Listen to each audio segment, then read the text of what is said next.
thank you very much for staying and coming to talk about marketing after we've just heard all the cool creative development stuff. I know this is the part that you all really don't want to talk about, so I'm here to make a difference.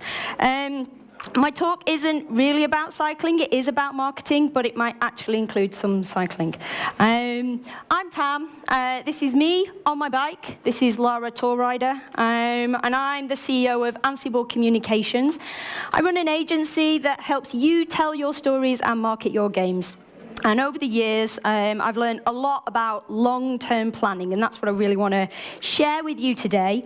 And in the true spirit of sharing, please share with me your thoughts about marketing, your comments about the conference, because it all helps to be part of a bigger conversation. But why listen to me?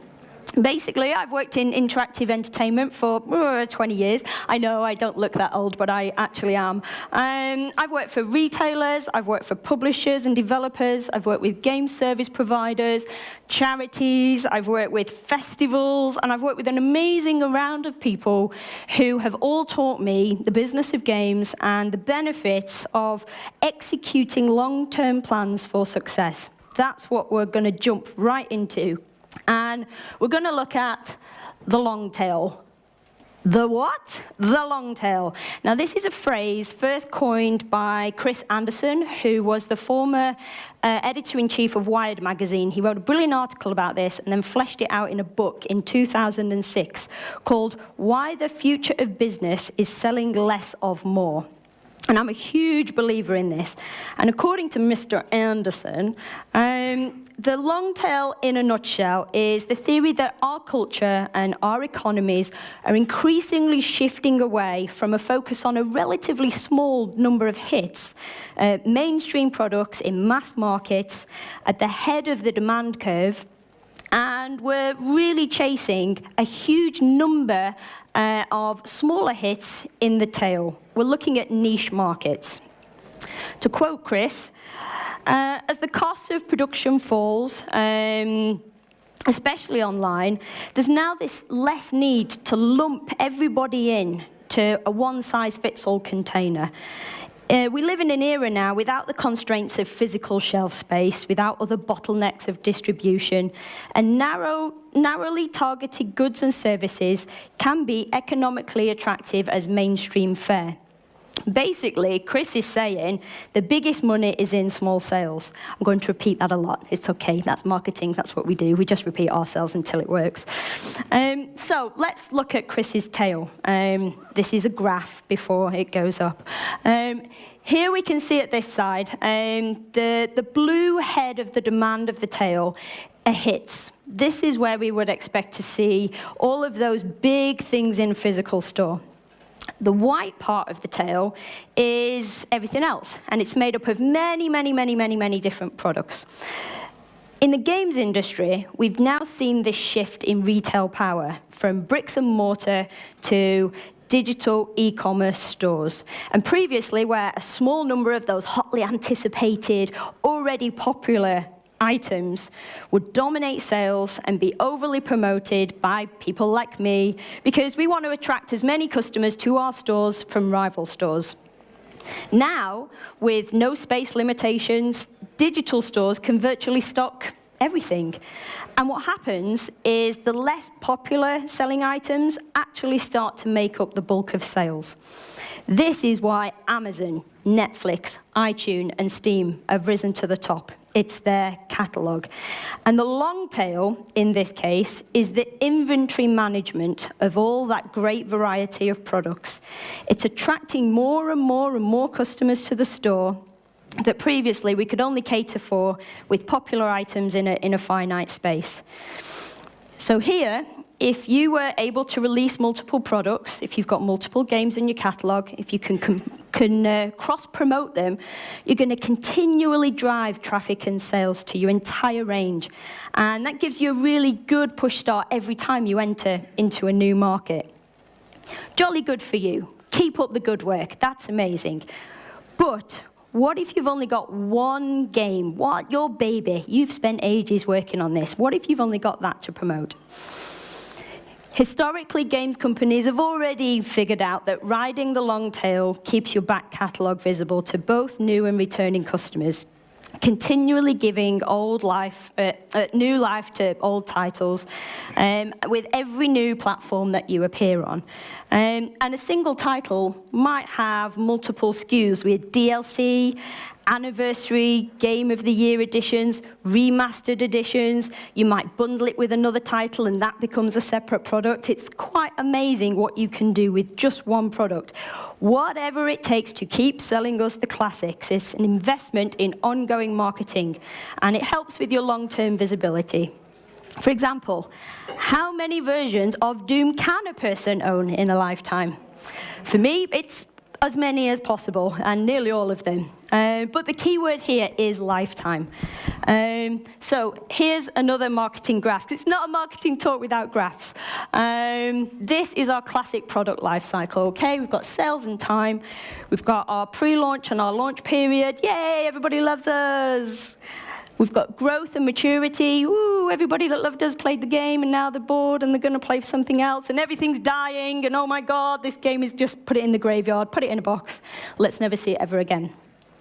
However, the long tail is why I love marketing long term, because when you apply the long tail, you can actually extend a product's lifetime, which means a better return on investment. Ooh, we're getting heavy.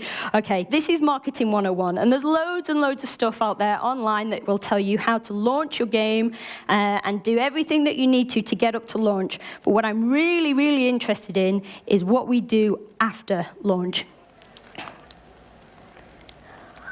Look at that, it's amazing. Waggy, waggy tail, and that's because we just keep marketing one title. And there's loads of different ways that we can do this, but it really, really does work, and this is what I want you to think about and invest in. So let's look at the long tail again.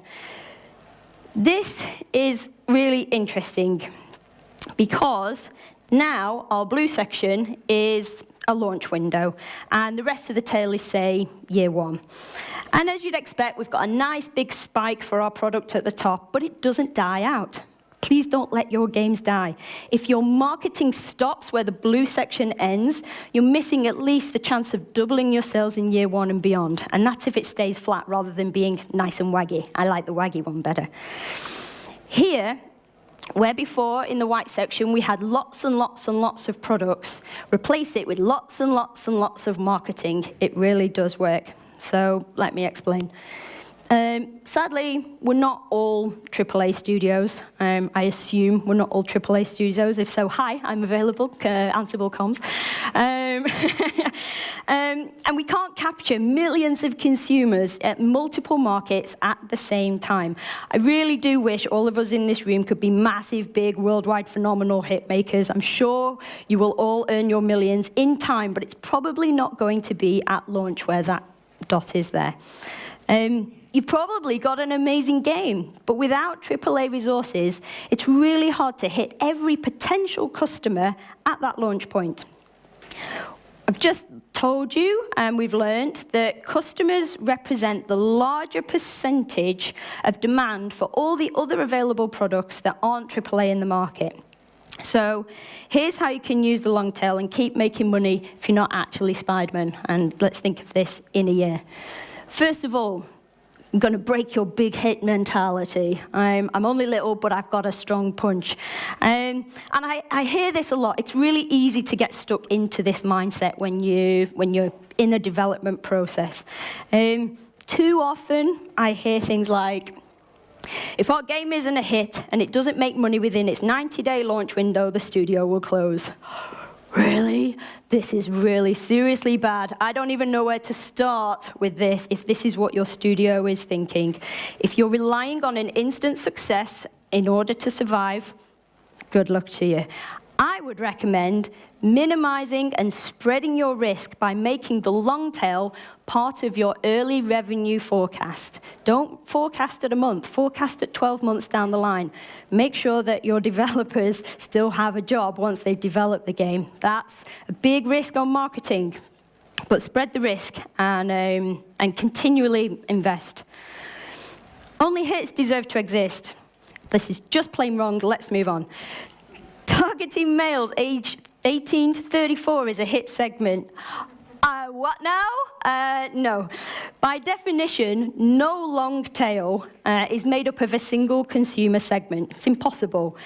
Within each segment, your customers will have different values, different experiences, different expectations, different preferred ways of engaging and interacting with you. There's a huge number of different consumer segments, even within, say, a PC segment or in the 18 to 34. Age, gender, profession, religion, family, their physical environments, and their purchasing decisions are all affected. And the greater the diversity of your communications with them, the greater your long tail will be. So one size does not fit all. Marketing is becoming a really personal exercise. So research and design your comms around this idea and target your audiences, which shouldn't be just young blokes. That means I'm not going to buy your game. And I like buying games. I like them a lot. I also hear, our game is so amazing. Any customer anywhere in the world would like to play it, and they won't mind it's not localized. Again, I'm embarrassed that I'm not speaking in Finnish. I know that my message will be translated and will be heard in a slightly different way depending on where in the world you are from.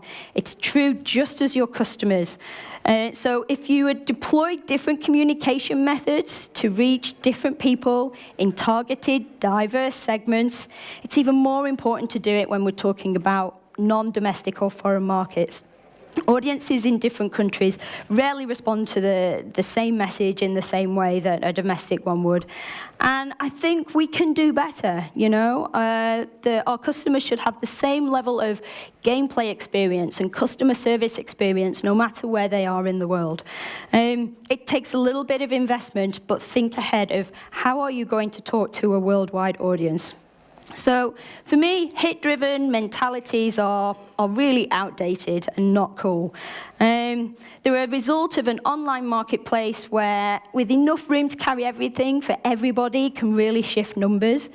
But we've gone from a place of scarcity to abundance. How many titles do we see on Steam every day, on Green Man Gaming, on GOG? And that's just in the PC area.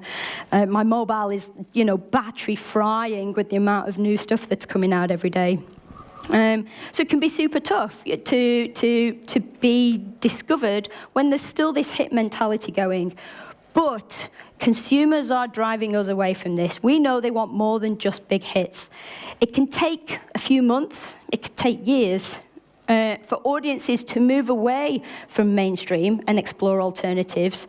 But at some point they do, and be ready to welcome them into their tail when they're looking for what to play after Fortnite. Over time, you can reach more niche customers whose interests are outside mainstream sales, but want to make purchases within their interest area. And yes, I am partly responsible for that. Traditional marketing cycles would have dictated that you launch a game, crazy, crazy, extreme hype. Woo, this is the next big thing that you've got to have, and sell it like crazy, and then we abandon it and we move on to the next thing. So I'm saying don't do that. So what should we do? For me, the adapted long tail, the second graph that we saw there, has become central to my thinking, and it allows us to capture markets that you just couldn't market to in traditional ways. The first thing I'm going to recommend is positive reviews. I know that we're all a bit uncomfortable and asking people to leave comment. Please, please, please do this. Press reviews are a bit of a different one. So they rarely lead to the spike on the curve that you saw. They don't really result in sales. They might have a little spike, if any at all. But they do add credibility to your product. So they're a really nice have. But player reviews are your bread and butter of the long tail. And Queen's University in Canada discovered that on Steam, gamers play for a median of about 13.5 hours before posting a review. So you're probably only going to get true insight into how good your game is sort of a week after launch. And that's where positive reviews, asking people for positive reviews, can really help you dominate new and trending and recommendation algorithms online. We know that most online shoppers, in fact, according to Fan and Fuel digital marketing agency, 97% say reviews influence purchasing decisions. 97%, that's huge. And 92% of customers say they won't buy anything at all if there's no reviews attached. It's really, really valuable to us. Last year, Steam changed its visibility algorithm at launch. So when you used to get pushed in front of 1.5 million eyeballs, and who knows if they're your customers or not, you could easily run through your 1.5 million in a couple of hours, which I've seen, and you're like, that was fun. How many sales? 12, yay. Now, they've stretched that visibility over 30 days. Again, we're thinking long-term here all the time. And it's actually better to target because they're going after customers that have wish lists or have friends playing or have recommended what the tags are on your Steam game. So again, those little details are things that we should be looking out for. And pushing for positive reviews is something super important that we should get right. We also know with reviews, 73% of online shoppers say written reviews give them more of an impression than a star or a number rating. So engaging with your communities and pushing them to talk about your game wherever they live their lives online will really help with your long tail. So engaged communities. These help massively to amplify and champion what you're doing way above and beyond your own marketing efforts. Utilizing brand ambassadors can help you amplify to smaller niche groups, whilst overall your community is going to be your big voice and bring balance to cut through the signal-to-noise ratio. Having a variety of product offerings with unique marketing and community activity really helps you engage and attract a diverse group of customers. So this might involve in-game events, exclusive items, Q&A with the devs, behind-the-scenes stuff, and information, competitions, anything that's going to make your community feel special. Because let's face it, communities are plugged in all the time. They're there 24/7. I wish I could clone myself to be 24/7 marketing, but they're not. And what we know is because they're plugged in all the time, the level of information and direct connection they can have with a business nowadays is unprecedented. And we know they expect you to make them feel very special all the time. And they will let you know when they're not happy with you. So do nice things. Keep attracting a few new customers per month. And actually, a few new customers per month will bring you revenue, but strong imagery, having a really clear voice, a look, feel, to create a seamless, fun, multi-dimensional experience for your community, not only helps your brand, but helps your customer understand what the game is about through your attitude towards it, even before they've tried out your game. And this ultimately leads to an authentic layer of buzz. Oh, I use the word buzz. This is like marketing bingo today, isn't it? But talking of buzz, word of mouth. So even though social media and the internet is king and still rules, we know that customers still make their purchasing decisions using a combination of old media and new media. In fact, 59% of gamers consult family or friends when making a purchasing decision. Now, that number kind of stays around that point, depending which study you're looking at, but it kind of sits around there. Have any of you heard of WOMA? No, it's actually the Word of Mouth Marketing Association. See, it works. Word of mouth, from my mouth to your ears, and we've all learned something, and you're going to go away and look at WOMA. They celebrated their 10th anniversary with quite a landmark study. If you're really that geeky into marketing, come talk to me about that later. And they found that the value of a word of mouth impression is anywhere to 5 to 100 times more valuable than a paid media impression. That's huge. If you think everybody in this room, you talk to them about your game, and they went and told 5 people, and they went and told 5 people, that is super, super explodes my mind. And their study also showed that word of mouth often works hand in hand with advertising and can boost any advertising you're doing by about 15%. So we're not spending very much, we're not having to do much, we're just thinking about these little nuggets of marketing, and encouraging word of mouth is super, super powerful. 2/3 of this kind of social influence happens offline. So it's face-to-face when you're down the pub later on having a party, or when you're at conferences, when you're phoning your mum to tell her, no, mum, I'm still alive, I'm not eating noodles, I'm making a game, it's great.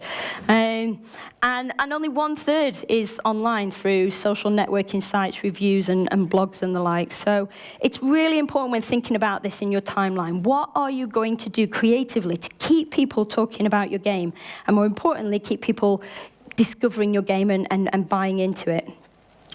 One of the other things I'd say about word of mouth that's really, really important is that the language that comes from early reviews and word of mouth from what your fans is what your fans say you are, not what you think you are. And I've seen a lot of marketeers get into this trap where they're like, no, we're absolutely an RPG for cats. And you're like, no, your fans are completely saying it's for dogs, and you know, you're a walking sim. So this is really important. You can use this especially when you enter in new markets. And this leads us to more pennies, which is great. We need revenue to expand the long tail when we're mastering domestic markets before going global. Questions I would ask here is, what do you truly understand about different customer attitudes towards your product around the world? Are you able to track the full customer journey from when someone sees an advert, social media post, or has been told something about your game to where they make their final purchase? How are you encouraging reviews and word of mouth and building an engaged community? Use your launch data. Learn everything you can about who has purchased your game at launch. Look at their purchase behaviors. Look at their interactions with the studio and with other gamers to inform what you're going to do next. That helps you then identify those segments we were talking about before. And then you can tailor and plan your communications. What chunk are you going to drop month on month on month? How are you going to make it personal to keep that cycle going? What do you know of your competitors in this space? When you go global, what does that landscape look like? Ongoing promotions keep sales active, and it is promotion that drives sales, not price.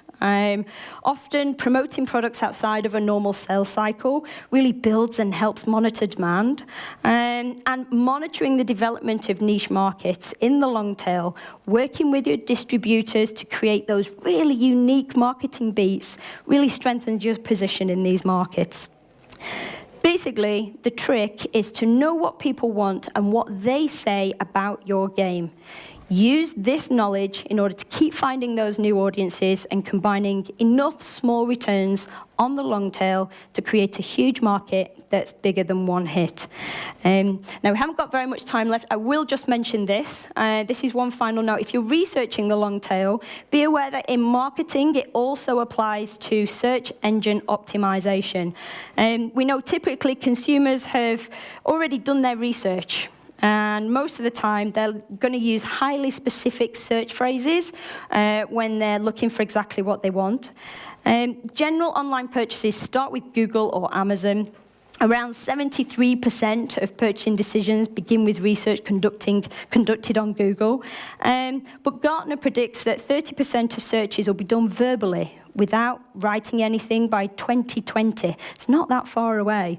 And so when we're thinking about SEO, think about how people are searching for you. Are they actually typing for you, or are they saying, okay, Google, give me the latest game that's not Fortnite with cats and biscuits and that has somebody wearing a woman's hat with male clothes? It's getting really, really specific. Remember also the power of word of mouth. This is how we're going to be engaging more and more with marketing as we go forward. So the longer and less popular the keywords, the more specific they are to you, is the key to maintaining visibility here.